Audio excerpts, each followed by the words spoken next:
देखो, कल हम लोगों ने जो काम आखिरी किया था इस पर्टिकुलर चैप्टर में, वो बेसिकली फूड चेन और फूड वेब के बारे में पढ़ा था, राइट। तो आज हम लोग हमारा टॉपिक कंटिन्यू करते हैं। आज हमारा डिस्कशन ऑफ टॉपिक है एनर्जी पिरामिड। हमें ये एनर्जी पिरामिड पढ़ना है। तो ये एनर्जी पिरामिड क्या होता है, इसके बारे में हम लोग बातचीत करते हैं।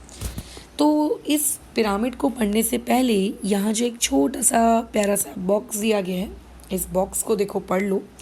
इस बॉक्स में इस एनर्जी पिरामिड की हिस्ट्री ज्योग्राफी लिखी गई है कि पहली बार एनर्जी पिरामिड का वर्ड का उपयोग किसने किया, कब किया, उसके बाद और कौन कौन से लोगों ने किया। ये सारी की सारी जानकारी यहाँ पर आप लोगों को एकदम दी हुई है। क्या बोला गया है कि आपके लिंडमैन करके एक साइंटिस्ट थे, उन्होंने 1942 में फूड चेन और एनर्जी फ्लो इसकी स्टडी की कि क्या होती है फूड चेन, कैसी होती है फूड चेन, ठीक है, एनर्जी एक फूड चेन के एक से दूसरे तक कैसे फ्लो करती है, वगैरह वगैरह। फिर आगे उसके बाद साइंटिस्ट है चार्ल्स एल्टन, ठीक है, ये एक ब्रिटिश साइंटिस्ट है। इन्होंने पहली बार फर्स्ट टाइम इन्होंने इकोलॉजिकल पिरामिड के बारे में बताया, 1927 में बताया था, ठीक है। अच्छा, और उसी वक्त से इस पर्टिकुलर पिरामिड को लोगों ने पढ़ना शुरू किया एंड हेंस इस पिरामिड को इल्टोनियन पिरामिड के नाम से भी जाना जाता है। तो अगर कोई तुमसे पूछेगा कि अदर नेम क्या है इकोलॉजिकल पिरामिड का, ठीक है, तो आपको पता होना चाहिए कि इसको हम लोग कहते हैं इटोलियन पिरामिड। अलग अलग नाम है, देखो, इटोलियन पिरामिड कह सकते हो, एनर्जी पिरामिड कह सकते हो, आप इसको फूड पिरामिड कह सकते हो, है ना, आप इसको ट्रॉफिक पिरामिड कह सकते हो। देयर आर वेरियस नेम्स जो आप यहाँ पर इसके ले सकते हो। तो ये सब उसके अदर नेम है। ये पिरामिड बेसिकली है क्या? Pyramid is basically a graph. ये एक क्या है? ग्राफ है। अगर मैं कहूँ तो पिरामिड वर्ड, ये जो मीनिंग है, इस वर्ड के मीनिंग का मतलब है ये बेसिकली आप लोगों का एक तरीके का ग्राफिकल रिप्रेजेंटेशन है। ये क्या है? एक तरीके का ग्राफिकल रिप्रेजेंटेशन। जैसे आप लोगों ने ग्राफ्स विभिन्न टाइप के बनाए होंगे। एक मिनट, ये क्या हो गया यार? ठीक है, आपने ग्राफ्स विभिन्न टाइप के बनाए होंगे, joint bar graph, double bar graph, simple bar graph, histogram, है ना, पाई डायग्राम, पॉलीगॉन कर्व। नहीं बनाए तो फ्यूचर में कभी ना कभी बनाओगे। तो ये भी एक प्रकार का ग्राफिकल रिप्रेजेंटेशन है, ठीक है, चीज़ों को ग्राफिकली रिप्रेजेंट करने का तरीका है। बट इसमें हम लोग क्या रिप्रेजेंट करते हैं, किस डेटा को रिप्रेजेंट करते हैं, ठीक है, क्या रिप्रेजेंट करते हैं? तो इसमें हम इस चीज़ को रिप्रेजेंट करते हैं कि कौन सबसे कम एनर्जी ले रहा है और किसको एनर्जी सबसे ज़्यादा लग रही है, ठीक है। सबको, जो भी लिविंग ऑर्गेनिज्म है हमारे सिस्टम में, इसमें कौन है जो सबसे ज़्यादा क्वांटिटी में एनर्जी कंज्यूम कर रहे हैं और कौन है ऐसे जो सबसे कम इस क्वांटिटी में एनर्जी कंज्यूम कर रहे हैं या फिर जो प्रोड्यूस कर रहे हैं। ये सारी जानकारी हम लोगों को क्या है, आप लोगों का एक पिरामिड देता है, ठीक है। खैर, तो अब इसके बाद ये जो ग्राफ है, ये जो आपको बाजू में ये ट्रायंगल बन के दिया है, ये ट्रायंगल मैडम एक्चुअली हमको क्या सिखाता है? ये ट्रायंगल बेसिकली आपको ये सिखाता है कि किस तरीके से एक से दूसरे तक एनर्जी कितनी अमाउंट में ट्रांसफ़र हो रही है। तो ये हमें ये सिखाता है the amount of matter and energy gradually transferred. ये बात अलग है कि नीचे से ऊपर जाते जाते ये अमाउंट ऑफ एनर्जी धीरे धीरे क्या होती जा रही है? कम होती जा रही है। नीचे वालों को सबसे ज़्यादा, उसके ऊपर वालों को उससे ज़्यादा, फिर उसके ऊपर वालों को उससे ज़्यादा। ये बात अलग है कि धीरे धीरे ऊपर जाते कम हो रही है। तो ये पिरामिड हमें यही बताता है कि किस तरीके से नीचे में रहने वाले प्रोड्यूसर से लेकर टॉप कंज्यूमर्स तक जाते जाते एनर्जी का डिस्ट्रीब्यूशन किस तरीके से हुआ है। ठीक है, ये हम लोगों को ये बताता है। तो ये जो पार्ट है, ये यहाँ से क्वेश्चन क्रिएट किया जा सकता है, सिग्निफिकेंस ऑफ एनर्जी पिरामिड। ठीक है, आपके पास जो एनर्जी का पिरामिड है, उस एनर्जी के पिरामिड का सिग्निफिकेंस क्या है, ये आपसे पूछा जा सकता है। अब इस एनर्जी पिरामिड में जो एक एक ये लेवल होते हैं, this is called level 1, this is called level 2, this is called level 3, this is called level 4। इन एक एक लेवल को, ठीक है, हम लोग क्या कहते हैं, ट्रॉफिक लेवल कहते हैं। ठीक है, ये जो पूरा का पूरा तुम्हारा पिरामिड है फूड चेन का, इसको हम लोग क्या कहते हैं, ट्रॉफिक लेवल। तो यहाँ पे ये तुम लोगों का डिफाइन हो गया। इस चीज़ को यहाँ पे हम डिफाइन के तौर पे लिख सकते हैं कि डिफाइन ट्रॉफिक लेवल। तो ट्रॉफिक लेवल को किस तरीके से डिफाइन करोगे, each level in the food chain is called a trophic level. ठीक है, ये हर एक लेवल क्या करता है, बताता है, क्या बताता है कि उस फूड चेन में कौन से ऑर्गेनिज्म को कितनी एनर्जी मिली है और किसके बाद मिली है। ठीक है, तो ट्रॉफिक लेवल का अगर डिफाइन आएगा तो आपको कंटिन्यूशन में सेकंड पॉइंट डालकर या पैराग्राफ चेंज करके ये ग्रीन वाला पॉइंट भी लिखना पड़ेगा। ट्रॉफिक लेवल वाला डिफाइन 2 पॉइंट्स में आपका कंटिन्यू होगा। पेपर में ये वाला जो क्वेश्चन है, आराम से एज अ डायग्राम ये आपको पूछा जा सकता है कि draw energy pyramid of various trophic levels. तो ये एनर्जी पिरामिड देखो क्या बता रहा है, आपको क्या जानकारी दे रहा है कि एनर्जी पिरामिड में जो सबसे बॉटम पर है ना, देखो कि देखो एनर्जी आती कहाँ है, सूरज से आती है, सोलर एनर्जी हमको मिलती है। ये सोलर एनर्जी सबसे पहले किसके पास जाती है, ये जाती है प्रोड्यूसर्स के पास। अब प्रोड्यूसर्स क्या होते हैं ये मैं ऑलरेडी पिछली क्लास में बता चुकी हूँ, है ना। प्रोड्यूसर्स के पास से ये एनर्जी ट्रांसफ़र होती है ऊपर रहने वाले लोगों के पास। ठीक है, कहाँ जाती है, ऊपर रहने वाले लोगों के पास। डन, जिन्हें हम लोग क्या कहते हैं, हर्बीवोर्स। क्योंकि हर्बीवोर्स उन प्लांट्स को खाते हैं तो डायरेक्टली वो हर्बीवोर्स की बॉडी में वो एनर्जी आ जाती है।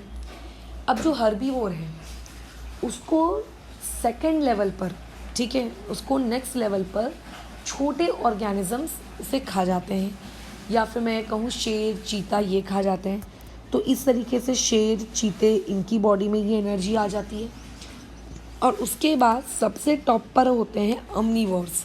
ये वो हैं जिनको 100% अगर एनर्जी बॉटम लेवल पर है तो ये लोग उस 100% एनर्जी का सिर्फ थोड़ा सा पार्ट ही कंज्यूम कर पाते हैं, इन तक जाते जाते एनर्जी कम हो जाती है। अब यहाँ पे जो तुम्हारे टीचर्स हैं तुम्हें इस तरीके से भी सवाल पूछ सकते हैं, in energy pyramid herbivore is at which trophic level. तो आपको पता होना चाहिए कि herbivore is at first trophic level, omnivores are at third trophic level. ये वाली चीज़ें आपको पता होनी चाहिए।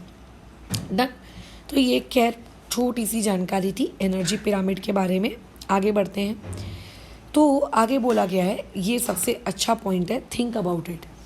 अगर मान लेते हैं प्रोड्यूसर से हर्बीवोर तक, हर्बीवोर से कार्निवोर तक, कार्निवोर से लेकर आप लोगों के ओमनीवोर्स तक, अगर ऐसा करते करते करते करते करते करते एनर्जी मान के चलते हैं, टॉप पे रहने वाले एपेक्स इसको कहते हैं। ठीक है, एपेक्स पे कौन रहता है, ओमनीवोर्स रहते हैं। ठीक है, ओमनीवोर्स मतलब बियर हो गया, ह्यूमंस हो गए। तो ये जो टॉप पे रहते हैं, क्या है, टॉप पे पहुंच जाने के बाद, अब क्योंकि हमसे टॉप पे तो कोई नहीं है ना, तो हमारे पास वहाँ पे एनर्जी पहुंच जाने के बाद क्या वो एनर्जी वहीं पर एपेक्स कंज्यूमर्स के पास जाके ट्रैप हो जाती है।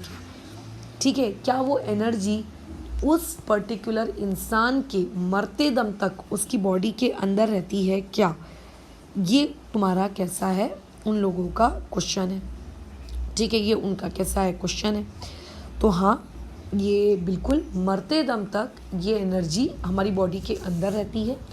जब हम कोई एक्टिविटी करते हैं तो हम उस एनर्जी का एक पार्ट ऑब्वियसली यूज़ करते हैं, बट जब हम मर जाते हैं, जब हमारी डेथ हो जाती है, और मान के चलो आपकी डेथ के बाद आपकी जो बॉडी है उसको ज़मीन के अंदर दफना दिया गया, तो वहाँ पे जो डिकम्पोजर्स हैं या फिर जो सैप्रोफाइट्स हैं वो आपकी बॉडी पर ग्रो करेंगे या कोई दूसरे माइक्रो ऑर्गेनिज्म आपकी बॉडी पर आके ग्रो करेंगे और इस तरीके से आपकी बॉडी से निकल कर ये एनर्जी चली जाएगी किसके पास, उन डिकम्पोजर्स के पास या उन सेप्रोफाइट्स के पास।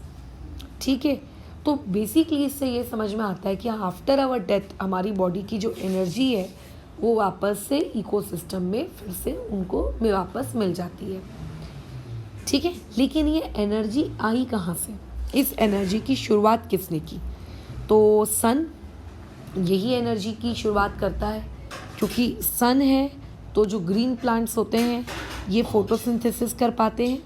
ठीक है, जैसे ही वो फोटोसिंथेसिस कर पाते हैं उनसे ये वाली चीज़ क्या हो जाती है, वापस से कहाँ चली जाती है, हर्बीवोर, हर्बीवोर से कार्निवोर, कार्निवोर से सो ऑन हमारे मरने के बाद डिकम्पोजर्स के पास। बट तुमने कभी ये सोचा है कि सन ने एनर्जी दी, क्या सन को एनर्जी वापस मिली? कोई ऑर्गेनिज्म कभी ऐसा होगा कि अपनी एनर्जी निकाल के बोल रहा है कि ले सन मेरे से एनर्जी वापस ले ले? कभी नहीं होता। इससे ये पता चलता है कि सन अगर एक बार एनर्जी दे दे तो कभी भी कोई भी एनर्जी कभी सन को क्या नहीं होती, रिटर्न नहीं होती। और इस टाइप की चीज़ों को कहा जाता है वन वे ट्रांसपोर्ट, या फिर इसे कहा जाता है यूनी डायरेक्शनल। यूनी डायरेक्शनल का मतलब वन वे, सिर्फ एक तरफ से काम किया जा सकता है, दूसरी तरफ से वो काम नहीं किया जा सकता है। तो एनर्जी जब सन से निकलती है, या मैं ये कहूँ जो एनर्जी होती है, एनर्जी का जो फ्लो होता है, फ्लो ऑफ एनर्जी, ये बेसिकली कैसा है, यूनी डायरेक्शनल। इससे रिलेटेड एमसीक्यू आ सकता है कि the flow of energy is bidirectional, तो इसका जवाब दोगे कि no, the flow of energy is unidirectional. Sun को क्योंकि कभी एनर्जी रिटर्न मिलती ही नहीं है, ठीक है, इसीलिए ये क्या है, यूनी डायरेक्शनल है। अब इससे ये चीज़ एज अ गिव रीज़न भी पूछी जा सकती है कि flow of energy is unidirectional. मान लेते गिव रीज़न पूछ लिया गया यहाँ पर कि flow of energy in an ecosystem, ठीक है, is unidirectional, one way, जो भी वर्ड आपके टीचर को यूज़ करना है वो भैया कर लेगी। तो इसका अपन रीज़न क्या लिखेंगे कि ग्रीन प्लांट्स जो होंगे वो सोलर एनर्जी को स्टोर करेंगे in the form of food, ये हो गया पॉइंट नंबर 1। ठीक है, फिर this energy is pass from one trophic level to the next, ये हो गया पॉइंट नंबर 2। और उसके बाद नेक्स्ट आ जाएगा decomposers dissipate some amount of energy in the form of heat, लेकिन कभी भी वो सन को रिटर्न नहीं हो पाती। यहाँ से लेके यहाँ तक पॉइंट नंबर 3।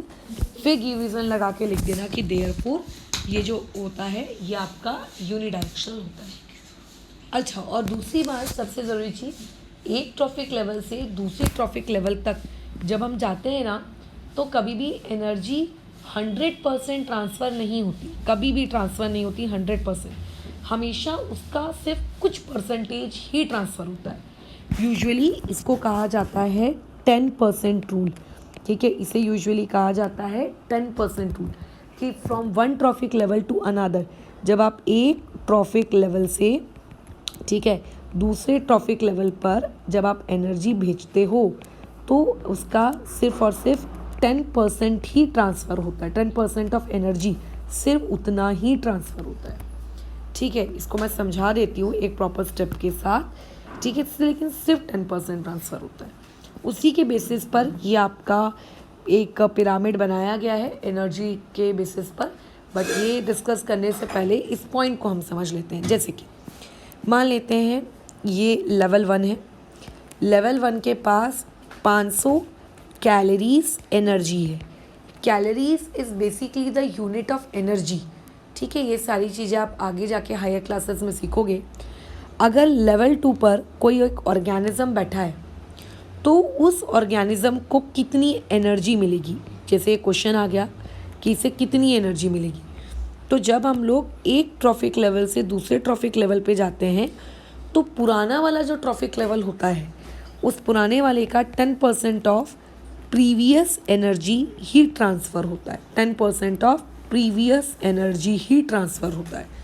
इसकी कैलकुलेशन करो, 10% यानी कि 10/100, ऑफ प्रीवियस, जहाँ से वो आ रही है, कहाँ से आ रही है, 500 कैलोरीज से आ रही है। कैलकुलेशन करिए कितना हो जाएगा, ये ज़ीरो ये ज़ीरो ये ज़ीरो कट गया, आंसर आएगा 50 कैलोरीज। यानी कि ये जो नया वाला आपका लेवल 2 है, इस लेवल 2 को सिर्फ और सिर्फ 50 कैलोरीज की ही एनर्जी मिलेगी। 500 का देखो कितना मिला उसको, मात्र 50। अगर मान के चलते हैं लेवल 2 के बाद यही एनर्जी आप ट्रांसफ़र करना चाहते हो लेवल नंबर 3 में, तो क्या होगा, कितनी एनर्जी मिलेगी, ये क्वेश्चन आ गया, कितनी एनर्जी मिलेगी। तब आपको क्या करना है, जो प्रीवियस लेवल है जहाँ से वो एनर्जी, मतलब आपको अगर एनर्जी 3 निकालनी है लेवल 3 पर, तो लेवल 2 पे कितनी एनर्जी थी आपको ये पता होना चाहिए। तो लेवल 2 पे कितनी थी, 50, उसका 10%, यानी कि 10% ऑफ 50।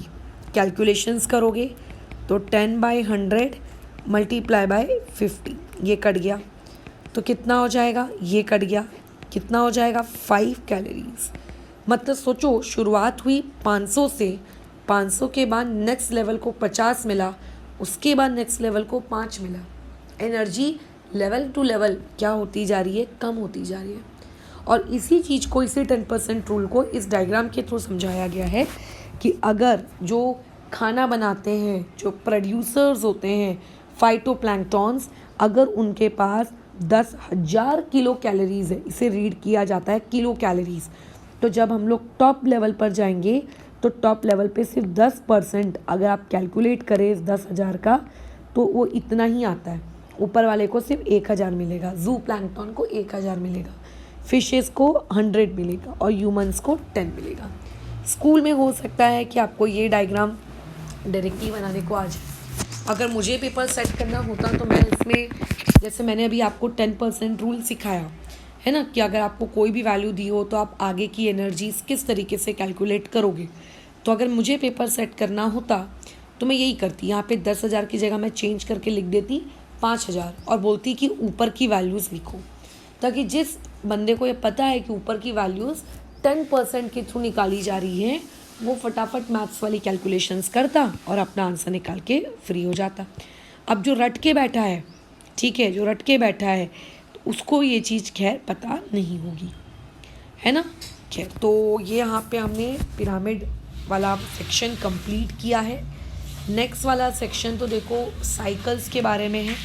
अलग अलग प्रकार की साइकिल्स आपको दी हुई है सिस्टम में, जैसे बायोजियो केमिकल साइकिल दिया है जिसके बारे में हम कल पढ़ेंगे, एक कार्बन साइकिल आपको दिया है ना, फिर एक ऑक्सीजन साइकिल दिया है ना, और उसके बाद एक आखिरी में नाइट्रोजन साइकिल दिया है।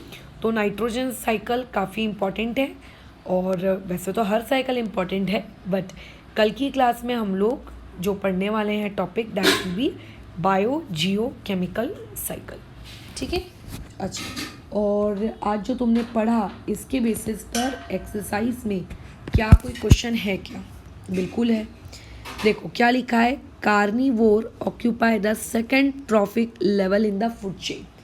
क्या ये स्टेटमेंट ट्रू है कि फॉल्स है? तो नहीं, ये स्टेटमेंट इनकरेक्ट है, क्योंकि इसको करेक्ट भी करना है। देखो करेक्ट एंड रीराइट बोला है, तो इसका करेक्ट क्या है कि जो कार्निवोर्स होते हैं वो थर्ड ट्रॉफिक लेवल को ऑक्यूपाई करते हैं, मतलब यहाँ सेकंड की जगह आना चाहिए था थर्ड, है ना। अच्छा, उसके बाद बोल रहा है plants in an ecosystem are called primary consumers. वो प्राइमरी कंज्यूमर्स हैं, तो ये स्टेटमेंट गलत है। वो प्राइमरी तो हैं बट भैया वो कंज्यूमर्स नहीं है, वो कौन है, प्रोड्यूसर्स हैं, ठीक है। अच्छा, उसके बाद पॉइंट नंबर बी में आते हैं, द फ्लो ऑफ न्यूट्रिएंट्स, देखना ध्यान से सुनना, in an ecosystem is considered as one way. सब लोगों को लगता है कि हाँ वन वे बताया था मैडम, मैंने flow of energy one way बताया था। देखो इसका गिव रीज़न भी लिखा है, बट फ्लो ऑफ न्यूट्रिएंट कभी वन वे नहीं होता है। न्यूट्रिएंट्स का फ्लो टू वे होता है, एनर्जी का फ्लो वन वे होता है, ठीक है। तो देखो ये कैसा है, देखो क्या लिखा है, साइक्लिक, तो मतलब टू वे भी मत ही लिखो, इसको बेटर है कि साइक्लिक ही लिखो कि ये साइक्लिक होता है। तो ध्यान रखना, पेपर में आराम से पूछा जा सकता है, एनर्जी फ्लो वन वे और न्यूट्रिशन वाला जो फ्लो है वो टू वे या फिर मैं बेहतर है साइक्लिक, आपके टेक्स्ट बुक के अकॉर्डिंग। अब इसी चीज़ के यहाँ 2 गिव रीजंस दिए हैं, आपको इन दोनों को जस्टिफाई करना है, ठीक है। अच्छा, और उसके अलावा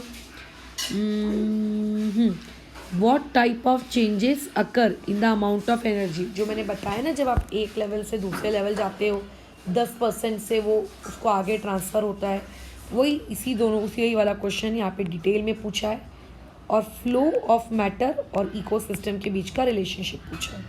तो ये सारे क्वेश्चंस आज के वीडियो देखने के बाद